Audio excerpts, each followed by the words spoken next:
If you've sewn lots of clothes but you still feel like you have nothing to wear, then this video is for you. Hello and welcome to episode 3 in my intentional sewing series. In episode 1 we looked at why handmade clothes don't get worn. In episode 2 we talked about how to choose sewing projects that you will actually wear. So if you haven't seen those yet, I will link them down below, but you don't necessarily have to watch them first to get some value from this video, or at least I hope so anyway. So today we're going to be talking about how to plan a handmade wardrobe so that the clothes that you make actually do go together and get worn. This video is about what to do before you buy fabric, before you choose a pattern, and before you start that sewing project. As always, I just want to say that I am very much on this journey with you. I've gone from wanting to sew anything and everything to slowly building a more minimal wardrobe that really does work for my lifestyle. So this video is just me sharing what I've learned along the way and what has worked for me, in the hope that it will help you too. So as always, I will break this into sections just to make it a little bit easier to go through.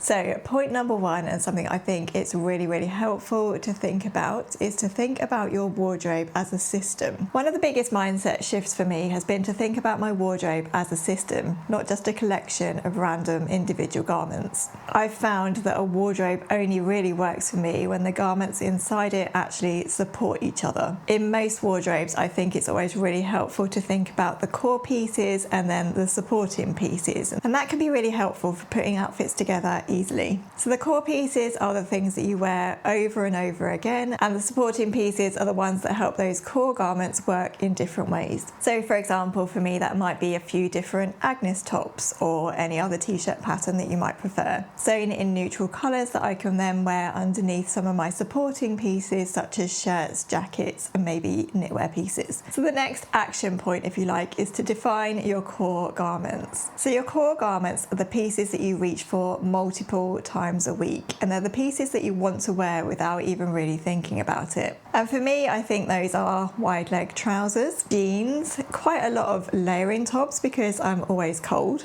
a few good quality knitwear pieces, and perhaps more embarrassingly, a good pair of joggers for when I'm just working at home and want to be comfortable, or if I'm out walking the dog. Please tell me that I'm not the only one who loves to change into a comfy pair of trousers when they get in from being out of the house. I just cannot sit around in jeans or trousers.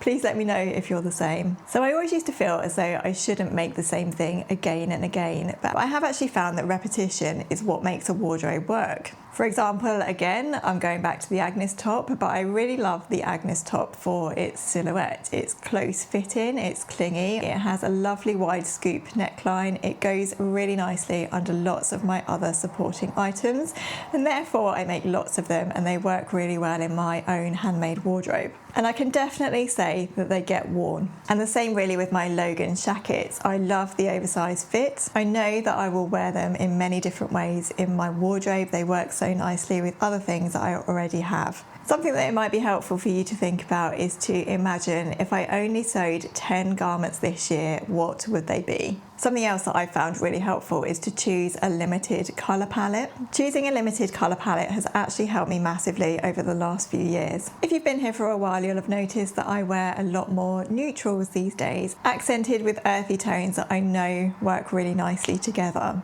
And I do have to say that having my colours analysed a year or so ago has really helped me with this too. The biggest benefit, I think, to choosing a limited colour palette is that outfit building becomes much easier and you end up with far less orphan garments. And by orphan garments, I just mean those garments that stand alone in your wardrobe and don't really work with much else that you have. So if you wanted to have a play around with choosing a limited colour palette, you could maybe start with 1 or 2 neutrals, 2 or 3 main colours, and maybe 1 accent colour, and see how they all work together. So this isn't necessarily a permanent thing. And I think as you get more confident with the colours that you love and feel good in, you can absolutely start to add more. So I actually thought that choosing a limited colour palette would feel quite boring, but actually it just feels so much calmer. And I naturally now say no to fabrics I know won't work with anything else that I own. The next action point is to plan before you buy any fabric. And I think this step alone can avoid so many unworn garments. So before buying fabric, it really helps to know what pattern the fabric is worn and how that new garment is going to work in your current wardrobe. And I always try to ask myself, what will this new garment replace or what will it support? So this isn't about guilt or shame. I definitely have a fabric stash of my own,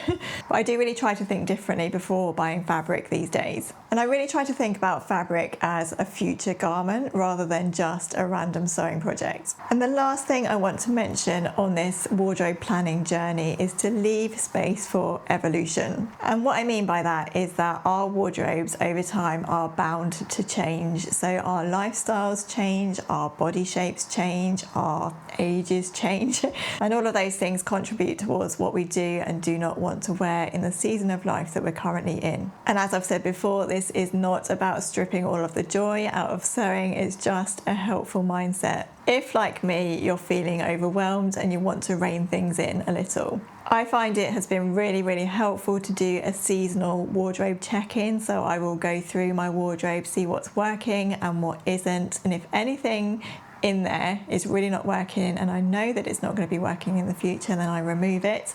And I found that so helpful for removing the guilt that can come with opening your wardrobe in the morning and just realizing that there's nothing there that you actually want to put on. So again, I really hope this short video has been helpful. If you do want more help with planning your own handmade wardrobe, I do have some additional resources over on my Patreon, which I will link down below.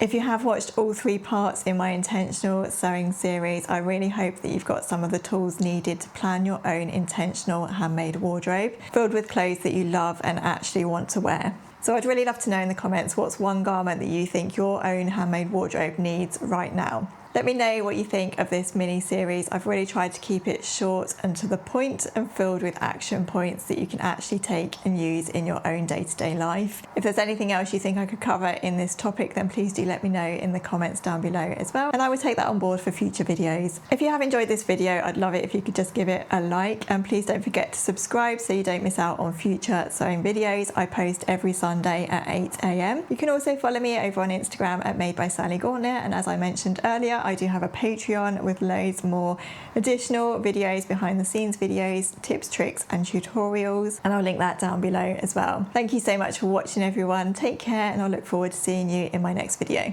Bye.